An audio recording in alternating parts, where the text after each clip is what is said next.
Hi, welcome to HeKate's Crossing.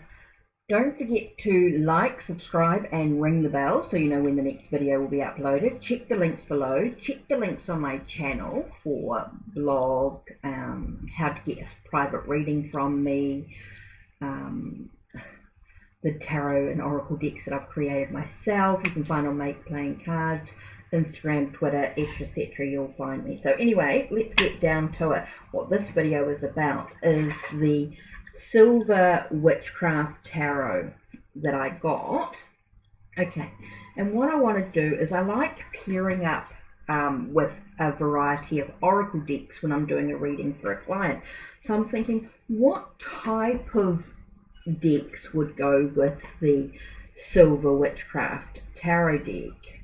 So I started with this one, right, and I got the Mists of Avalon. That was one of the first decks I got. I felt it really went really well with theme-wise, and just the legends and the witchcraft, the magic, etc. sort of went through it. So I felt the Mists of Avalon went really, really well. So that's one deck that I sort of connected with in pairing it up. Then I sort of got, I got the Justine's Learning to Witch, which I thought was really, really cool.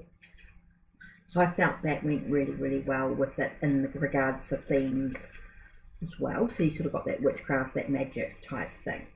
Now I've got also, I thought maybe with the Silver Witchcraft Tarot, I could actually use goddess oracle cards as well, you know, as in connecting with goddesses with ritual and stuff like that, as you do so in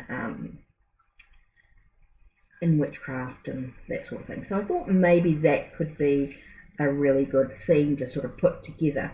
Now the two goddess decks I've got is Journey to the Goddess Realm, it's this one here, and I got the Goddess Power one by Colette Baron Reid. So that's another deck that I thought that would go really well if I was wanting to do sort of that goddess connection with the witchcraft type journey, if you know what I mean, that pagan energy where you're calling in the goddesses within your own ritual. So you could do that as a theme if you wanted to. Now I just received the ritual deck by Justine from Hand Me That Pencil. So of course I feel like that is another deck that would go really, really well with it. So you could really sort of build up using these decks a really sort of in-depth reading in what's going on in one's life. So, you know, when you look at these three decks here, and then you've got the calling of the goddess in some way, choose one of the goddess decks. I don't know if you need both, definitely one, so you call on a goddess, choose that, which I think would be really, really cool.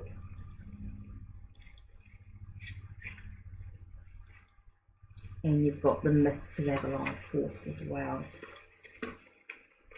So you could really sort of build up a really in-depth reading when you're looking at these decks all together. So it'd be really, really interesting, I think. So maybe we should see what today's message is when we look at all these decks together in depth. Let me just get a table so I can put these to one side. 1 second, let me just pause that. Okay, let us begin by, let's just focus for a minute, take a deep breath. Think about what's important for us today. What is important for us to know about today? So let's take a nice deep breath, in through the nose, out through the mouth. Oh, lots of cards are already starting to pour out.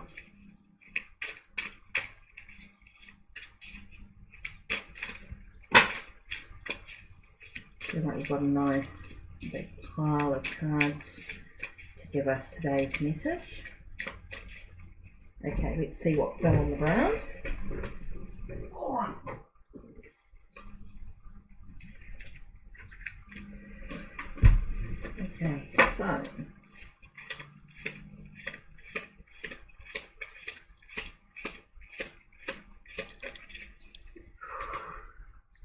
put that to one side.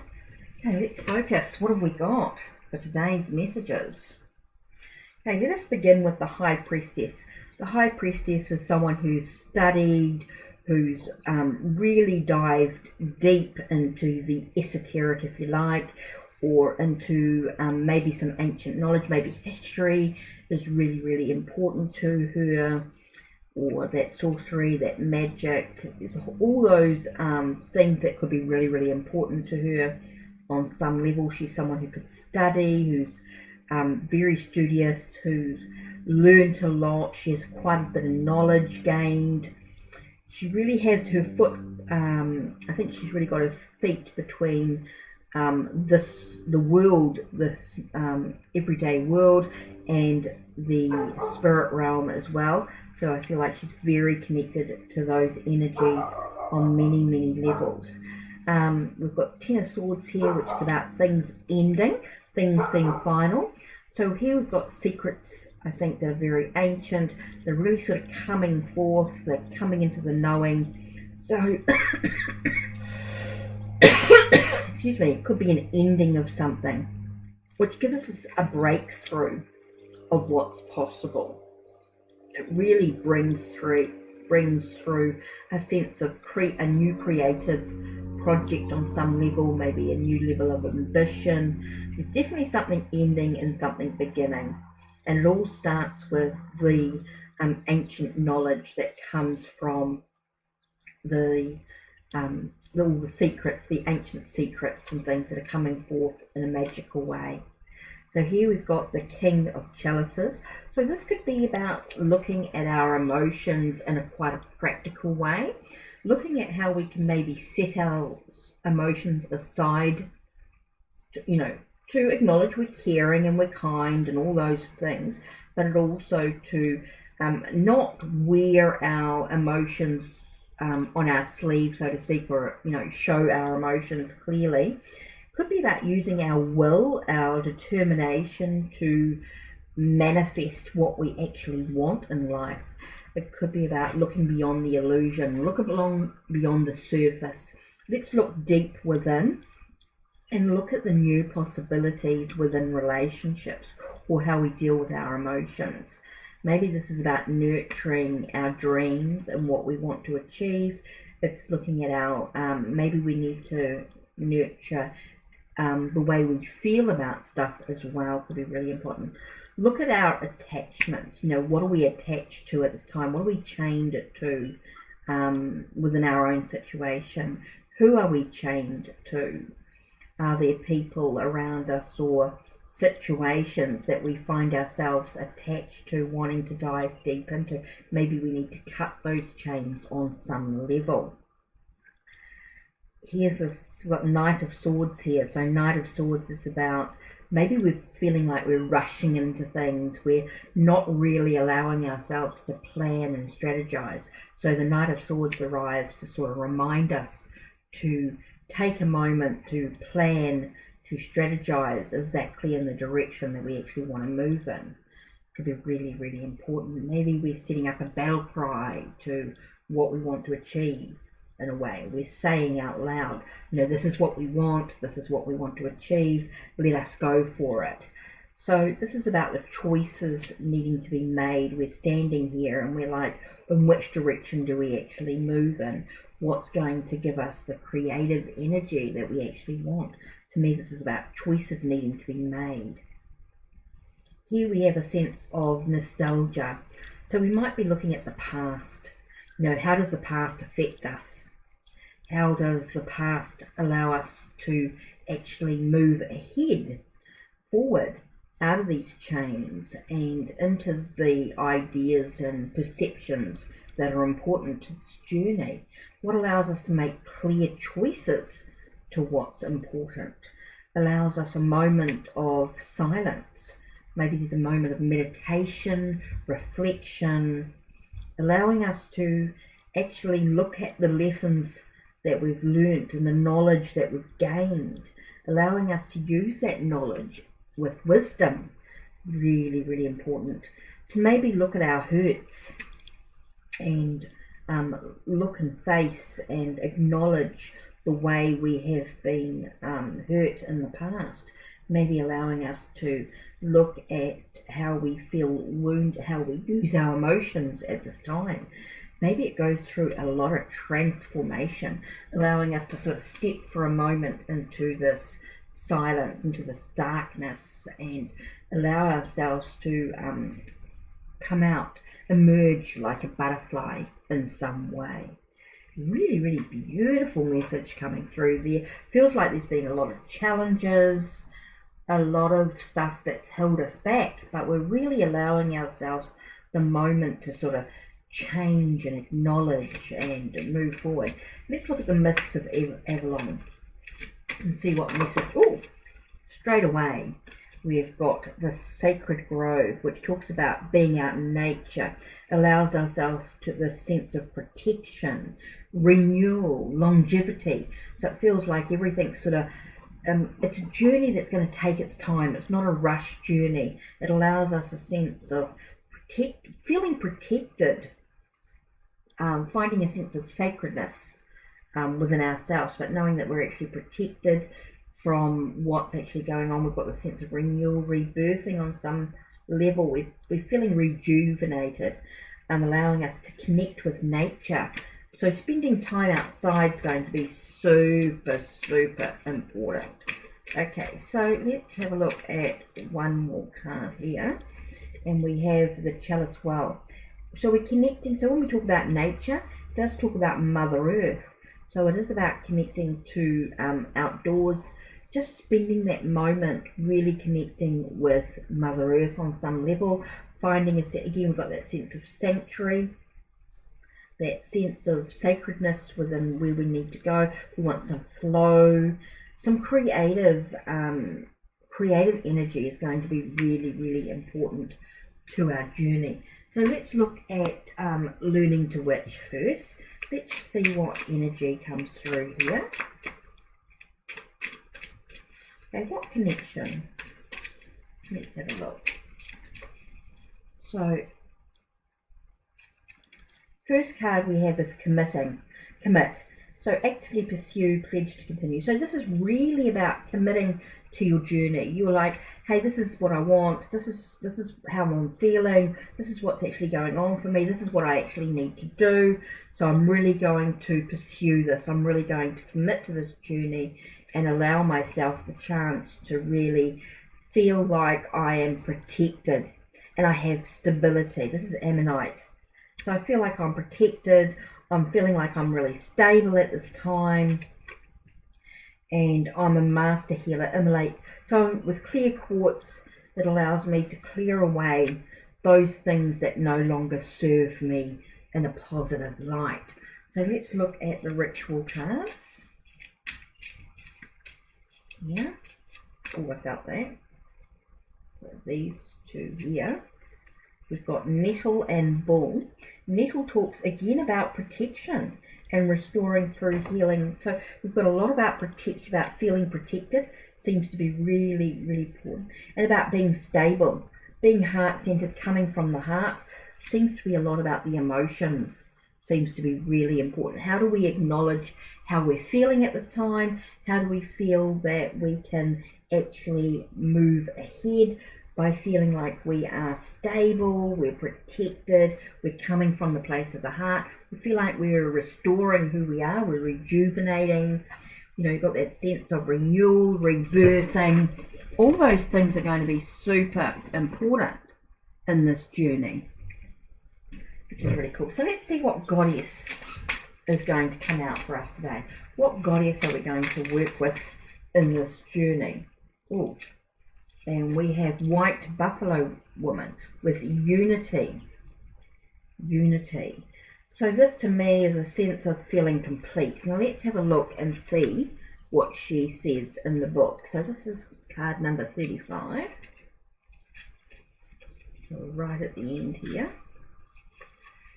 Okay, supernatural white buffalo woman visited the Lakota people and taught them to live in harmony. She came from the stars and gave people the holy Shanupa pipe, a peace pipe. She taught them about Mother Earth. So we're connecting to Mother Earth. We're connecting to nature, being outside, really connecting to Mother Earth, the origins of humanity, and the 7 sacred rituals. She explained the changes that will come to unite all the tribes of the earth. The rare white buffalo, her earthly manifestation, holds great symbolic significance. White Buffalo Woman returns to you now to remind you that we are all of one family. Put aside your ego and differences and remember what unites us. Division is weak, unity is powerful. So the keywords would be unity, peace, harm no one, caring, diversity, freedom, teamwork, healthy group dynamics, cooperation, peaceful accord, sharing, growth, solution orientated, and accountability. So again, that acknowledgement, that being accountable for your own feelings and what's actually going on in your life is so important. So our shadow work would be about disunity, war. So maybe we're feeling very much in conflict. That's what the chains are. That's why we may be feeling chained to the past. Could be about how we have gotten conflict with others. So maybe we've been harming others, totalitarianism, division. Maybe we're feeling very divided from other people. So we need to come together, find a way to come together. Problem focused, peer pressure, enemies, corruption, shifting blame, and enslavement. So really, a really incredible message when you look at this as a whole. I love the way that this comes together. So the energies for this week, crystal wise, you're going to look at ammonite and clear quartz. That's really, really important. Animal, I would say, would be bull. So the animal is bull. Okay, and the nettle is your plant. If you're wanting to work with plants and that sort of thing, maybe you're calling on the energy of nettle, you're calling the energy of the bull. And the bull is about heart-centered strength and stable choice. So it's a sense of feeling very stable at this time is super important. Being protected. You're calling on the goddess White Buffalo Woman. Crystals, clear quartz and ammonite. You've got the chalice wells, sacred grove.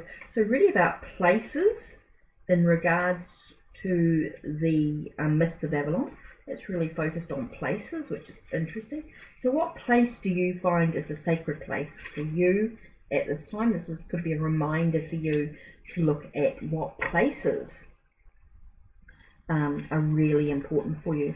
Now suit wise, I see a lot of chalices here. So I'm seeing a lot of chalice. So I feel like there's a lot about your emotions. This is a very emotional reading, very much about overcoming any challenges you might have with your emotions. Wands, there's a couple. Swords, there's a couple. Now there seems to be a lack of pentacles. So for me, I feel like this could be a lack of feeling grounded. Maybe you're not feeling very grounded at this moment. Maybe you're feeling like you are at a real, maybe you're feeling like you're in the air, your mind's in the air, you're not really focused on what's important. You're trying to balance your mind in some way, balance your thoughts. You're balancing your energy, so that's sort of tied in quite well, but very emotionally affected. Now it's quite a majory cards here. So what have we got in numbers? We've got 1 and 2, 15, so that's 6, 13 is 4, and that is 9. So we've got 1, 2, 4, 6, and 9. So 1, 4, 6, and 9. So 1, 2, 4, 6, 1,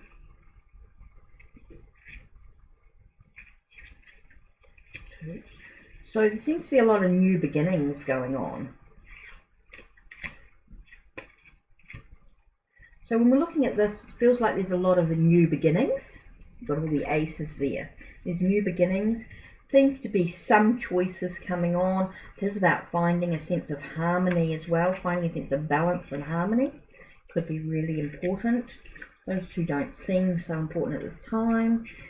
Here we've got like, we've got Knight. So we've got the Page of Chalice, Knight of Swords, Queen of Chalice and King of Chalice. So to me this could be about one step at a time. Could be a sense of, you know, you're moving through, acknowledging the archetype you are at the moment. Maybe you're moving through emotionally the different aspects. You know, maybe you're feeling like you are easily wounded, you're rushing ahead in some way with your emotions. Maybe there's a sense of a reminder to nurture your emotions and then enable you to actually put them to one side and sort of analyze a little bit, be a bit more practical in your emotions as well. So that's another way to look at the tarot cards. You can really break it down, especially when you're reading for yourself or reading for a client in a one-to-one basis. You know, when you're sort of wanting to read in depth, you can really sort of start to look at the cards in a more in-depth way. Let's have a look and see what numbers these are. 4 and 8. Okay, and we've got 3 and 5, so that's another 8. So maybe 8s could be a thing at the moment with you're looking at the other cards. You're looking at 8s. Could be very much about moving forward in some way. So it is about movement in some way, a sense of feeling complete. There's a lot of the 4 again is quite important. So the 4s came up, that stability, that trying to find a sense of foundation in enabling you to move forward. So there we are. That's it from HeKate's Crossing for today.